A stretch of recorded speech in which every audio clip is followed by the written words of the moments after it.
there are still some projects that we have to continue. I just talked with the USEC Bernardo here, and we were talking about our promise to make a tourism market for the island of Boracay so that those vendors, masseurs, hair braiders will have a place to stay in the new tourism market. We also have to finish our drainage system, and I'm happy that GM Mark, you are here so that we can complete the TIESA project, and I'd like to thank you for all the support that you have given to the island of Boracay even before the closure. TIESA has always been there to support our programs in Aklan. And so again, my thanks to everyone. Secretary Roy, Aklan will never forget you. Ang gusto ko rin idagdag doon, sir, sa sabi mo na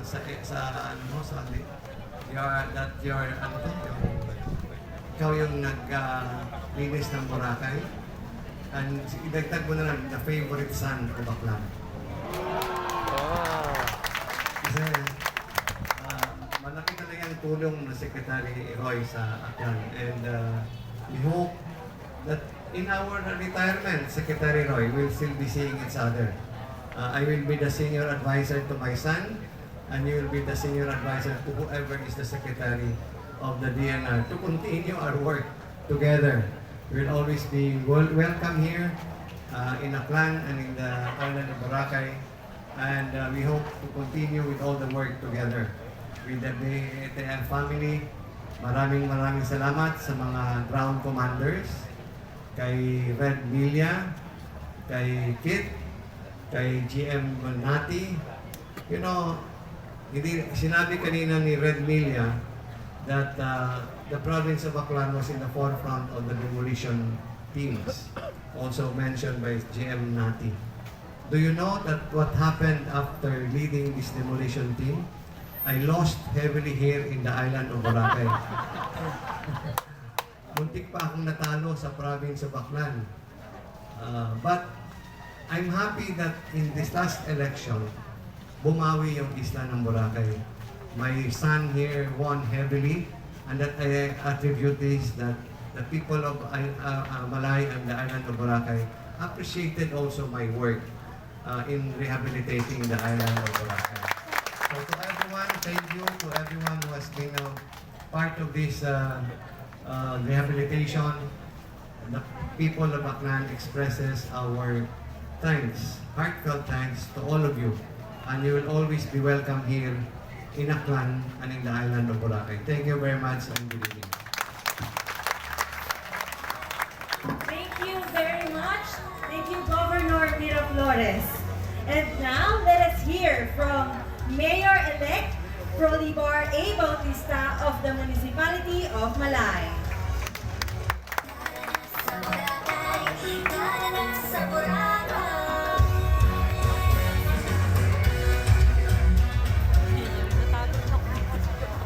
Thank you, Joyce.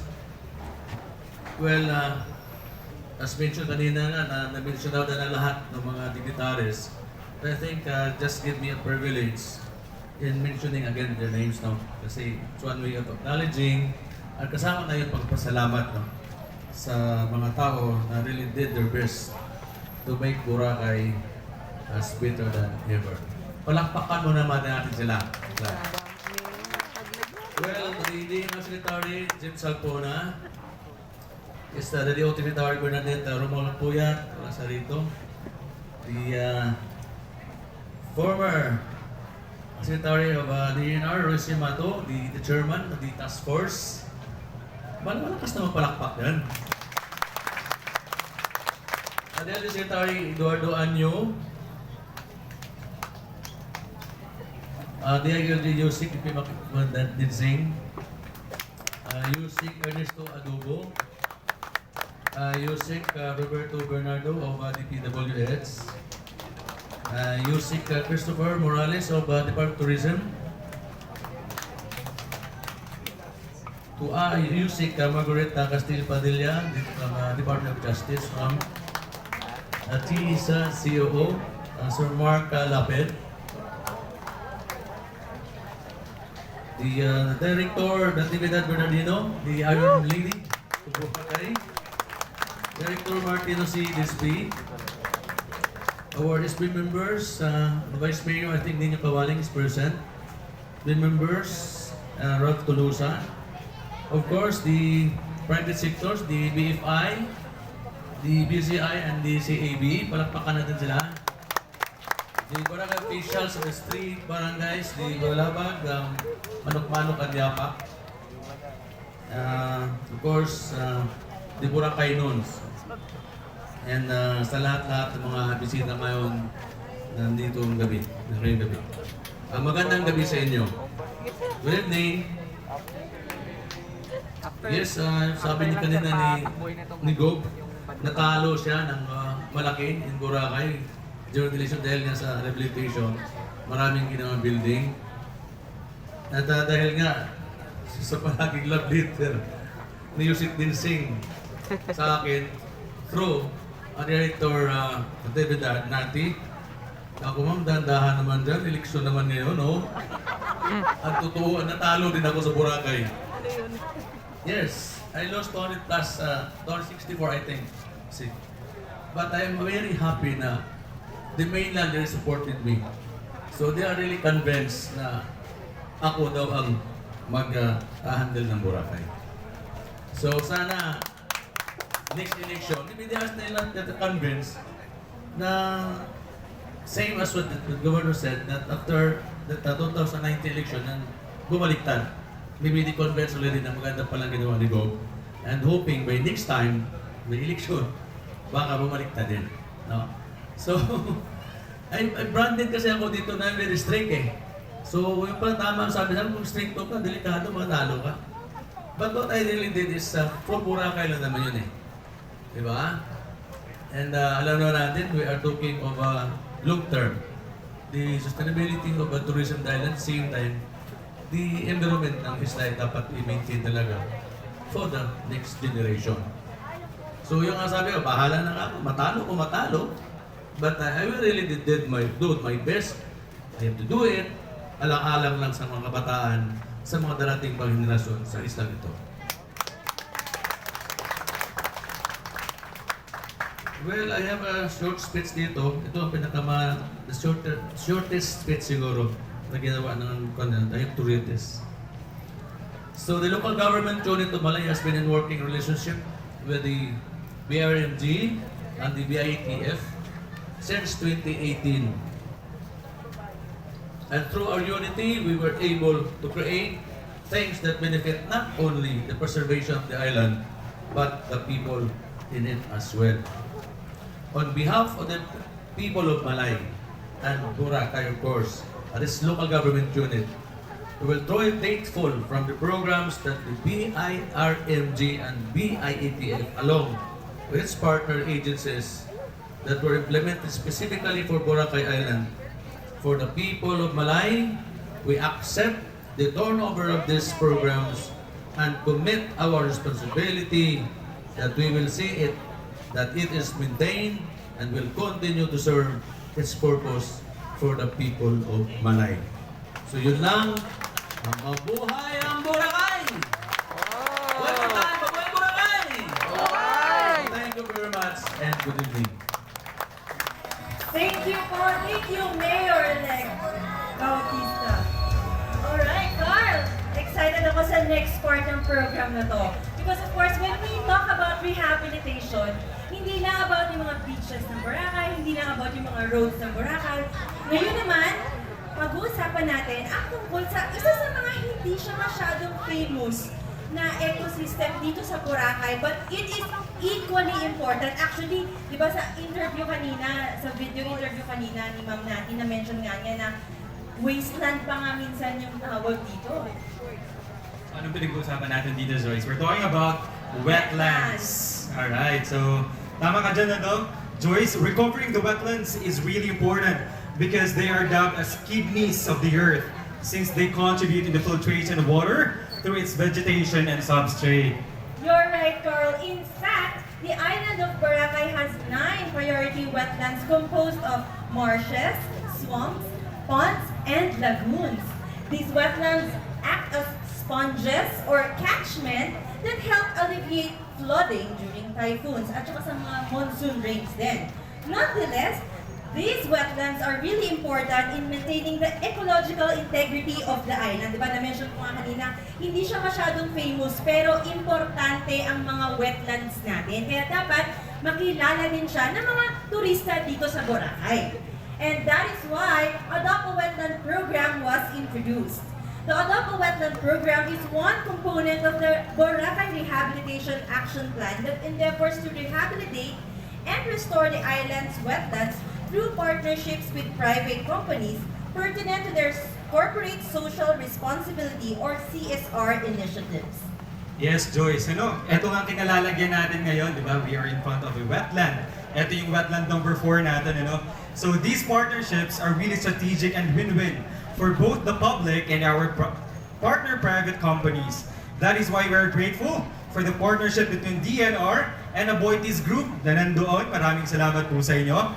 And in support of the national government's efforts to rehabilitate Boracay Island, Aboitiz Equity Ventures and Aboitiz Foundation adopted Boracay Wetland number 4 way back in 2018 in order to provide assistance in the wetland restoration and protection mechanisms through an appropriate conservation approach based on the wetland's purpose and current state. Wetland number 4 is considered as a permanent freshwater swamp or pond. And the goal for wetland number 4's rehabilitation is to develop the area into an urban linear park. Nakikita niyo naman po siya ngayon sa kanyang current state to serve as the center of the wetland ecotourism circuit of Boracay. We've been talking a lot about wetland number 4, Pero yung wetland number 4 na yan is finally over, or will be finally over. Bakit? Basically because wetland number 4 is now known as Balabag Wetland Park.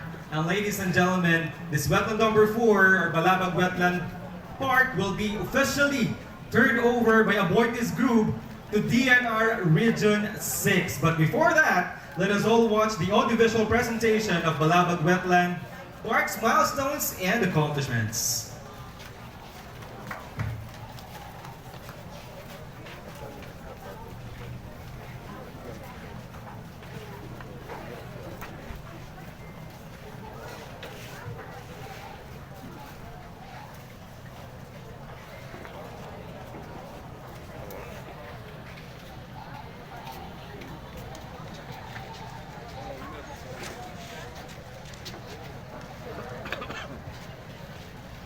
Okay, so while we wait for the video presentation of wetland number 4 or Balabag Wetland Park, okay, so ulitin po namin, no? So this wetland has been developed into an urban linear park, so which means ma-enjoy na rin siya soon ng ating mga tourists, di ba? Coming from the mall or coming from the different parts of the island, kapag gusto nyo mag-chillax, wetlands naman. So kapag, di ba, after the sunset, pwede kayong mag-chill dito sa wetland number 4. And also meron din tayo, medyo dulo siyang part sa may barangay Balabog, sorry.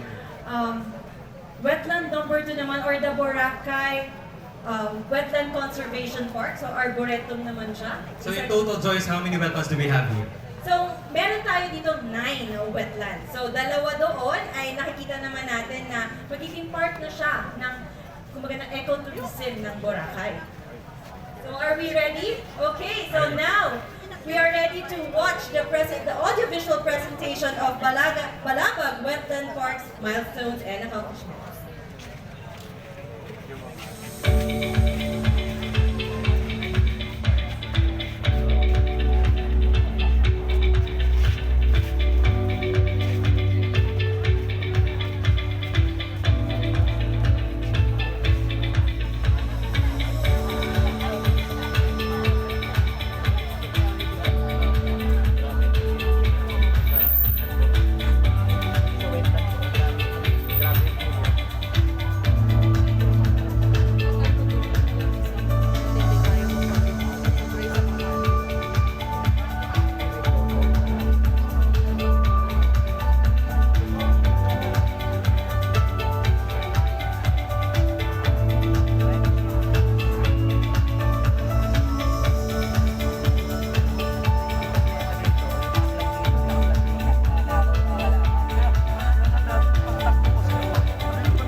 Thank you for helping the DNR rehabilitate wetland number 4, now known as Balabag Wetland Port. And now let us hear the turnover speech of Mr. Sabin M. Aboitis, President and CEO of Aboitis Group, to be read by Mr. Christopher M. Kamba, First Vice President for Corporate External Relations, Aboitis Equity Ventures Incorporated.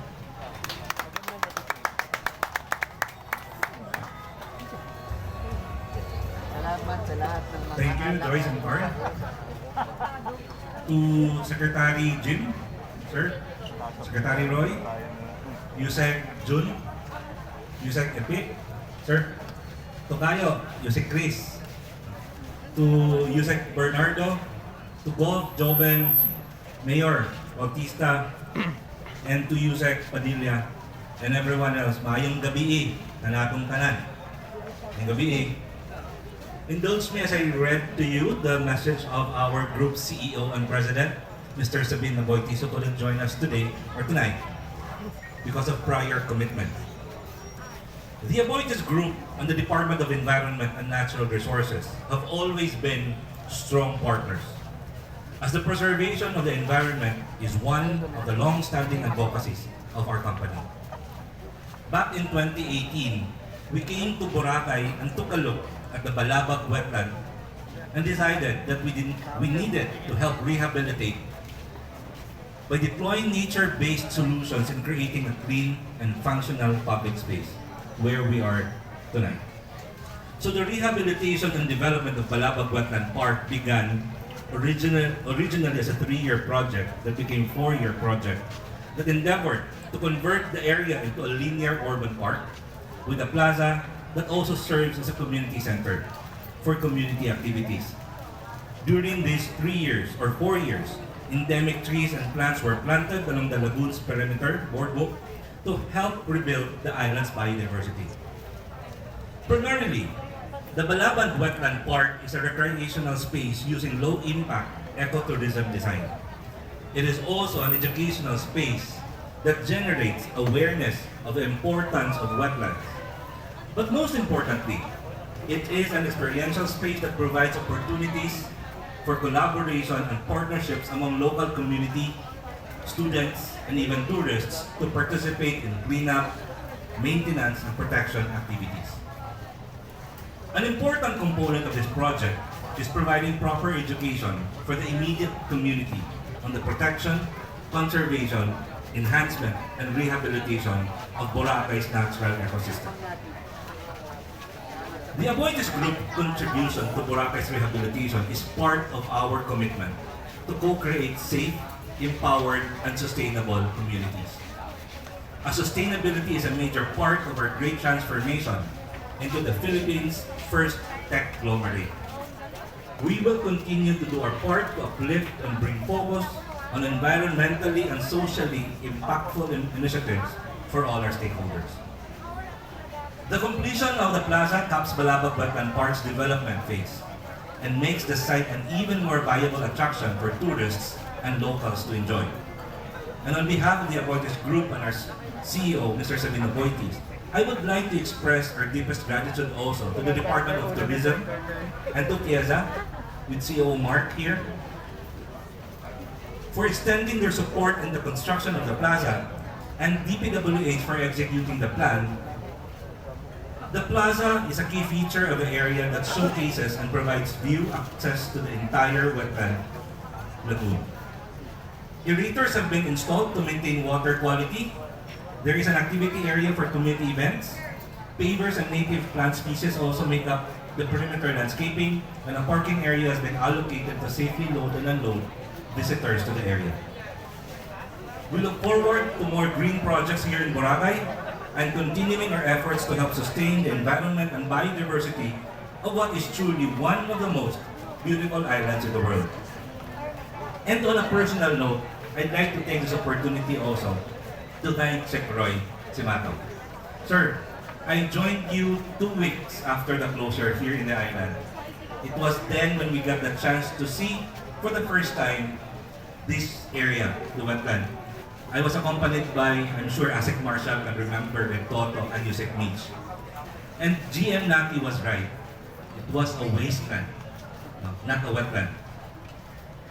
It was muddy, smelly, and full of garbage.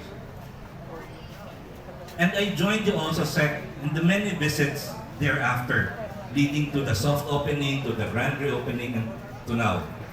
And I see firsthand you in action. And I admire the kind of leadership that you've showed not just to your DNR people, but also to the rest of us. And together with Sec Jim, with Sec Berna, Sec Mark, Sec Anyo, you all brought us here to where we are today. And you all led us to deliver the new and better Boracay. An island that is clean, vibrant, and healthy, that we can all be truly proud of. And we're happy to be part of the rehabilitation efforts. Thank you, Sec. And also, we would like to acknowledge also the support of some people whom we had the opportunity to deal with the last 4 years. Yusek June, Yusek Mitch, Asik Marshall, Asik JL, Red Toto, Red Kit, GM Nati, or Director Nati, no, and GM Martin, AR Director Al of DNR, ARD Al of DPWH, from DMB, Arjun, Rachel, and even Director Krishma, who is now with DOT, Joannet, Sandro Rodel, and everyone else, thank you once again. Mayong gabi. Alright, so thank you very much, Mr. Christopher M. Kamba, the first Vice President for Corporate External Relations of Aboitiz Equity Ventures Incorporated. Maraming salamat po, sir. And please, again, we'd like to request Mr. Kamba to please stay on stage. And of course, we'd like to request the rest of the Aboitiz group, ma'ams, sirs, to join us here on stage.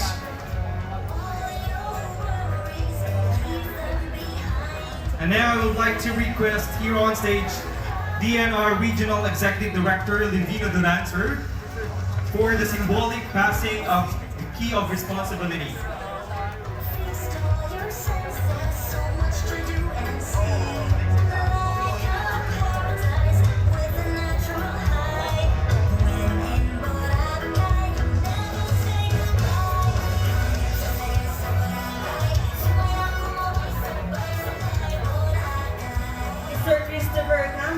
Will hand over the symbolic key of responsibility for Balabag Wetland Park on behalf of Aboitiz Group. As the management of Balabag Wetland Park is turned over to the DENR, the DENR commits to sustain what the Aboitiz Group has started, which will help advance the conservation and protection of Boracay wetlands through increased awareness and appreciation. So maraming salamat po muli sa Aboitiz Group.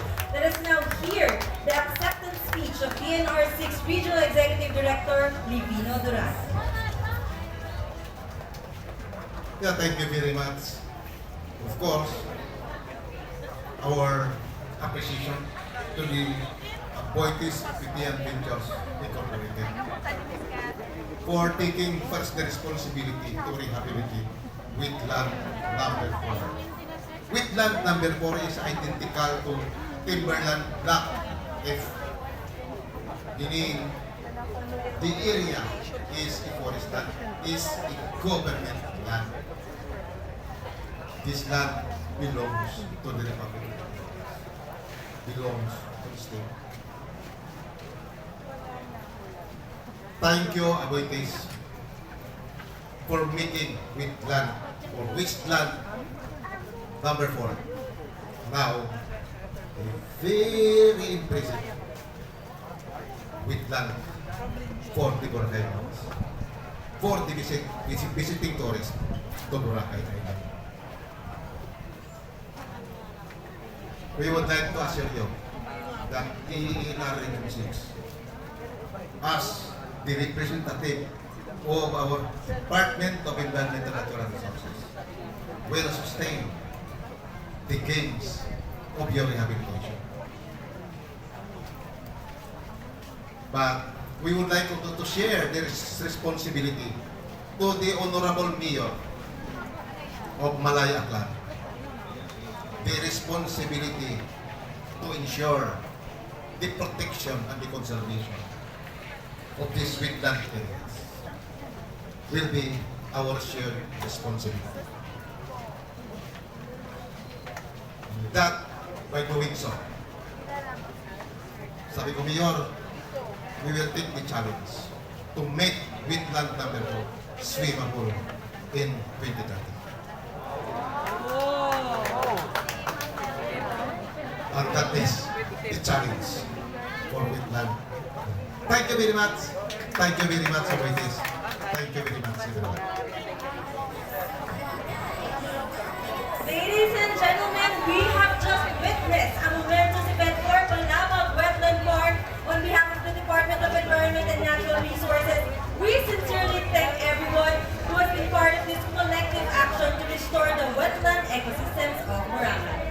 Alright, and the next part of the program is also momentous because we will witness the MOA signing of the road network from the DPWH to the province of Aklan. May I call DPWH Undersecretary Roberto Bernardo and other DPWH officials together with Aklan Governor Florencio Miraflores for the ceremonial signing of the Boracay Road Network.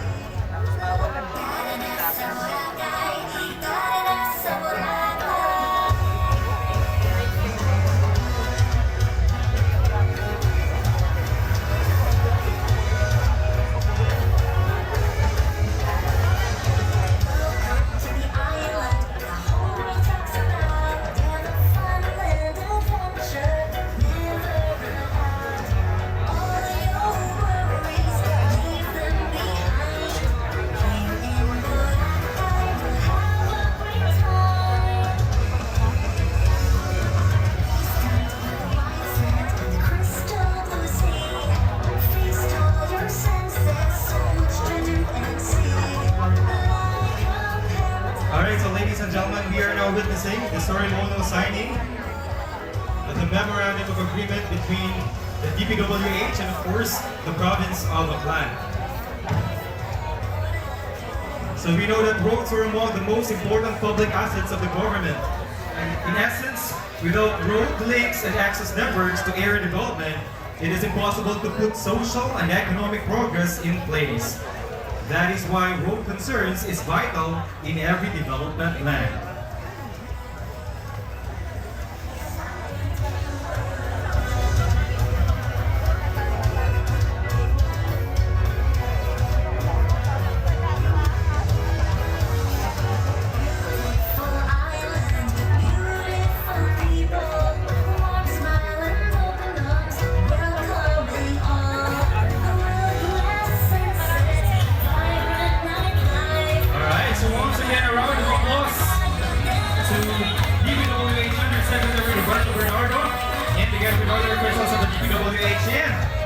Aklan Governor Florencio Miraflores.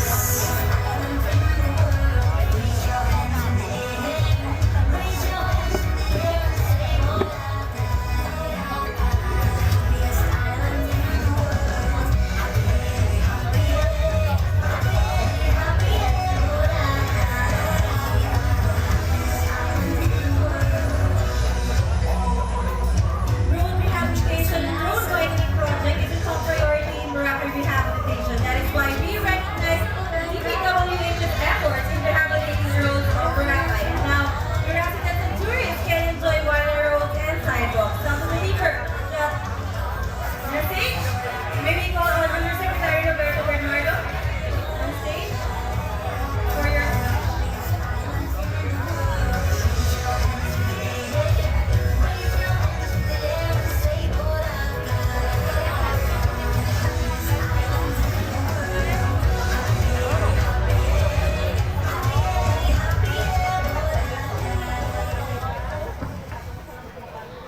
Good evening po sa inyo lahat. Akala ko tapos na. Well, alam niyo po, kaming mga taga-DPWH, hindi po kami talaga marunong. Hindi kami pang kandidato, natatalo kami sa election. Pero ngayon po, maraming nanalo taga-DPWH. May mga naging congressman. Maalala ko lang po, nung mga nakaraang panahon, yun nga, yung sinimula namin ng rehabilitation ng Boracay, kami man po mismo ay nasiraan ng loob ng una. Kasi mapakabigat po ng dalahin na binigay sa amin. Chinalis po kami ni Secretary Simato noon na madadala daw ba namin yung equipment namin dito ng ganong kabilis. And I committed to the Honorable Secretary din, we can bring the equipment po during the time, within 24 hours. Ginawa po namin yun. Ginawa po namin po Secretary Simato's commitment. Dito po. Nakita po niya na mga bagong equipment ang aming dinala dito para po nagkaroon ng Armageddon dito. Nagdilim po yung sa dami ng equipment, pati po tao namin na 200 tao. Lahat po ngayon ay naka-deploy po namin. Tumulong po kami dito. Ano mga po aktibidades, pinag-governor, tayo po lahat ng agency, nagkaisa-isa. At awa naman po ng Diyos, after 6 months po, ay napakalaking accomplishments ang nagawa po natin. Ang tawag po namin doon kasi, hindi naman kasi, kumbaga we were given the authority because nagkaroon po ng, kumbaga state of calamity. So, ang pinakamaganda pong nangyayari doon, wala pong bidding na problema. Puro po negotiated lang ang ginawa namin. So, ganun po, na-implement po namin. And so happened na meron po kaming bahay na pondo dito during that time. We have 50 million po yata before the closure. So, yun po yung ginamit namin bilang bahay ng aming pondo. And then the Secretary of Public Works, Senator Mark Villar, he was our secretary, nakapag-release po ng 500 million kagad. So nagawa po namin ang pondo na yon, ninegotiate lang po namin. At after 6 months po, hindi po namin talaga natapos yung first phase. Pero mga 90% po ang natapos po namin. Kasi po, parang martial na po yata nung dito Wala pong tao dito. Kami lang po ang nandito. So malaya po kami nakapagtatrabaho. But nung after 6 months po, medyo nagkaroon na ng konting luwag, medyo humirap na namang magpa-implement ng proyekto, but still, ngayon po, mga 12 kilometro na po ng national roads namin ang natapos po namin dito. So, hindi po kami titigil. Meron pa po kaming mga maliliit na feeder roads, kahit po yung mga drainage systems natin, at nagpapasalamat po kami sa CHESA. Kahit nga po pondo ng CHESA, ay itinulong sa amin at dinambot nila dito para po magkaroon po ng talagang magandang mga proyekto dito. If I can recall, kulang po 200 milyon yata yung na-release ni COO Mark Lapid dito po sa Boracay. Sila po yung huling na-release dito. And still, DPWs po can commit na for future projects po, magre-release pa po kami para po lahat ng road network dito ay makonkreto at maging functional po lahat po ng drainage system. Madala po natin kasi medyo mababa po elevation nung nandun sa may dulo, sa may dagat dyan. So ang gagawin po namin, meron po kaming collective drainage system. Later on, we can pump that to the main drainage system. Gagawin po namin yun para po talagang mag-zero flooding na ang Boracay. So yun lamang po, commitment po namin ng DPWH. Maraming salamat po sa inyo lahat at magandang gabi po. Alright, so thank you very much, Undersecretary Bernardo. The DPWH projects in Boracay are truly beneficial not only for the rehabilitation but also for the sustainability of the island. Let us watch the highlights of the Department of Public Works and Highways accomplishments through this video.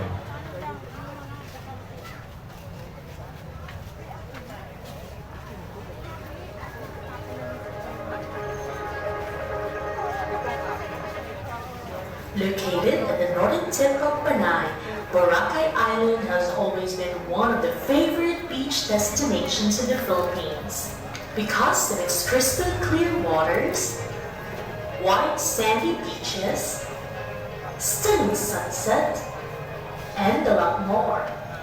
Boracay Island has a total land area of 1,002 hectares. It is composed of 3 communities, namely Yapang in the northern part,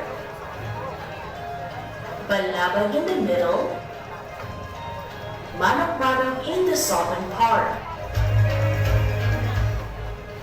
Last April 26, 2018, President Rodrigo Roa Duterte ordered for a 6-month closure and rehabilitation of Boracay Island. I will close Boracay Boracay is a cesspool, is destroying the environment of the Republic of the Philippines and creating a disaster camp.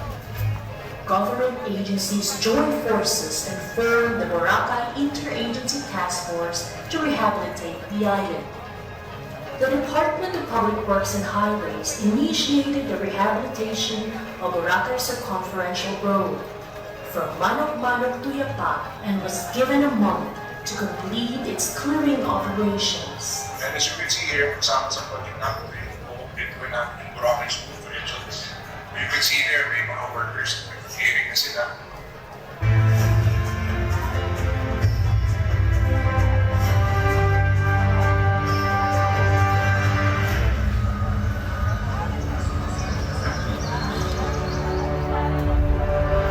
I know you told your friend you're not okay, and tell me what's wrong and why you never said you felt that way.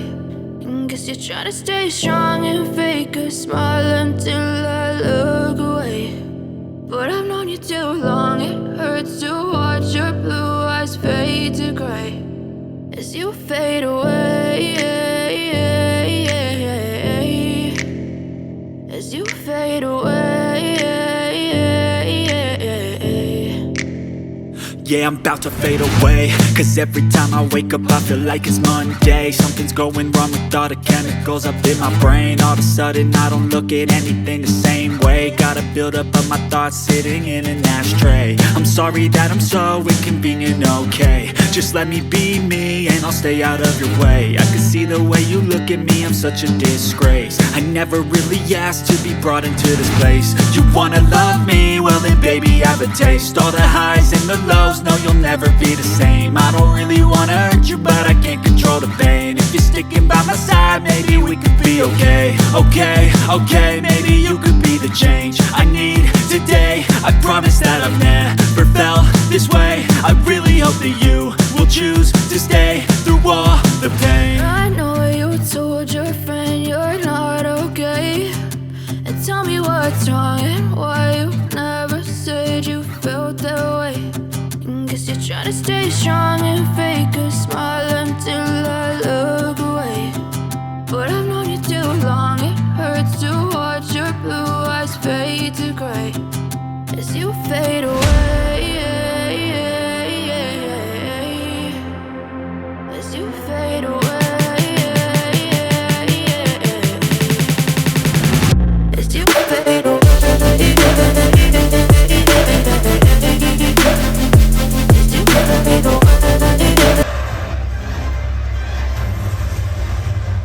More than 500 structures along the main road were affected by the road widening, with most residential and business owners who opted to demolish portions of their properties encroaching at a 12-meter road easement. The initial plan for the new road includes a 6.10-meter carriageway, space for sidewalk, pedestrian lanes, and drainage and sewerage system.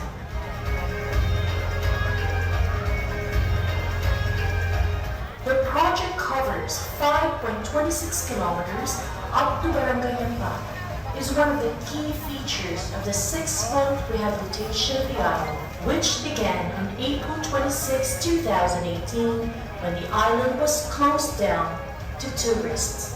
The starting point of the project is from Aklan to Barangay Balabag, with the total length of the ongoing road project of 4.11 kilometers. Divided in two sections, from Caticlan Port to U Hotel, and from U Hotel to Mount Pool. Several factors were needed to be considered, such as whole roads, which cannot be fully closed due to vehicular traffic, demolition of remaining structures, which greatly affected drainage and pipe laying activities, and the unfavorable weather condition in which 60% of the contract time was raining. Despite the challenges, DPWH was able to fast-track the rehabilitation of Boracay in time for its reopening last October 26, 2018. Boracay is dubbed as one of the most challenging and the hardest projects that DPWH has handled. Yet, the completion of the first phase of the project is a testament that it is possible to do what is impossible if we work together in an environment of trust, respect, cooperation, and communication.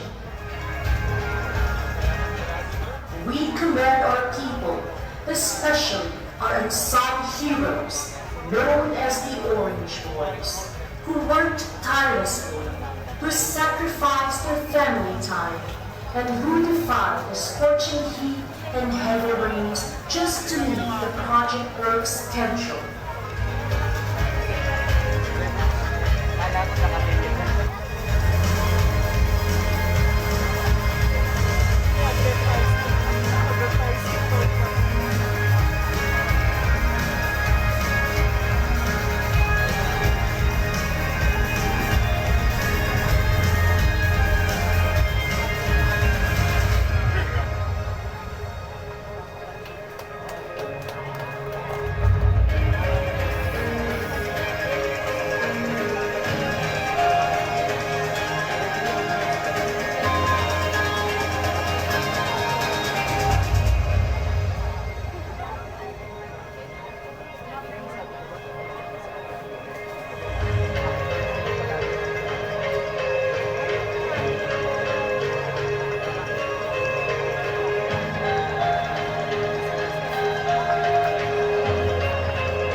nagbilayan kami dahil abo ng wakibat, abo ng mga buho, traffic, nag-alatas kami sa nakipot na nalan.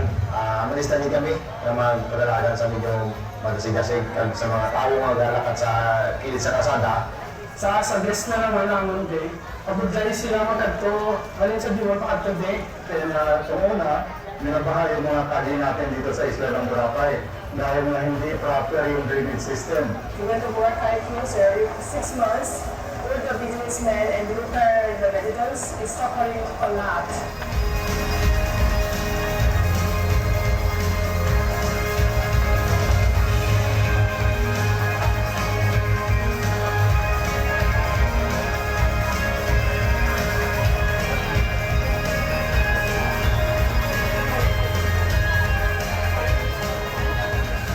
Ngunit nakita natin, napakagandang resulta ng Boracay Rehabilitation. Marami ang tulong sa mga tao, lalo-lalo na sa mga dayuhan o turista. Masalamat kami tanan, kundi sa bilog Boracay dahil magsadya ang karsada na kasiminto.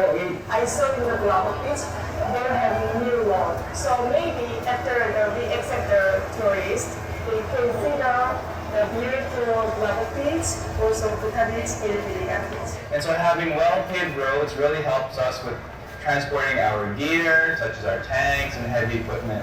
Kasi sa bulsa sa amin, naging safe kami. Sa ngayon sa okay na yung pasada namin, mas mabilis ang namin ang biyahe. Ang pagpangamuhin daw mataway na kang malinong. Dahil manamin na ang pagpangita sa mga driver. Kada sa driver naman, naiwasan naman ang accident sa kasada, wala na sa nagalakat. Kaya gusto mo may harap na sidewalk. Labing salamat sa inyo, Presidente. Salamat sa responsibilities at nagawa yung kasada namin from our local government, provincial government, at sa ating national government. Maraming salamat po. On behalf of the foreign local community of Boracay Island, thank you so much to President Duterte and the DPWH for all the improvements here.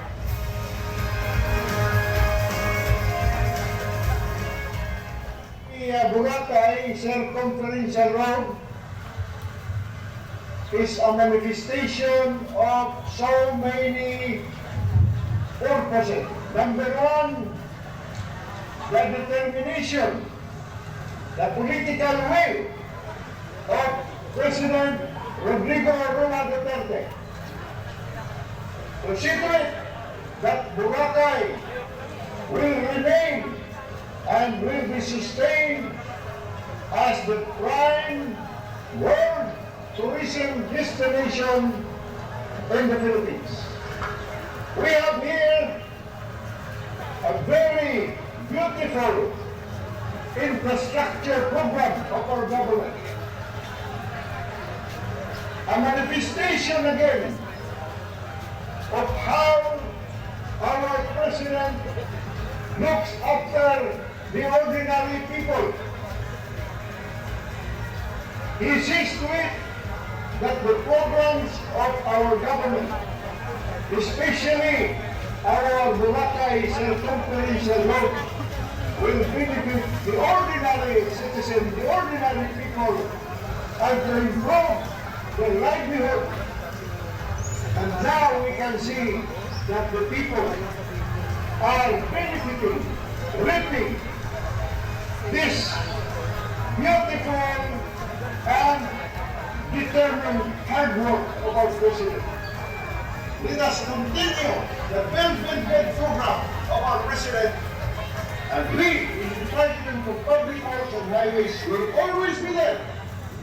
From our maintenance personnel, in collaboration with the PNP, all the different sectors of our society, with the support of our people in Boracay, sigurado, one day we can see the progress and beautiful Philippines.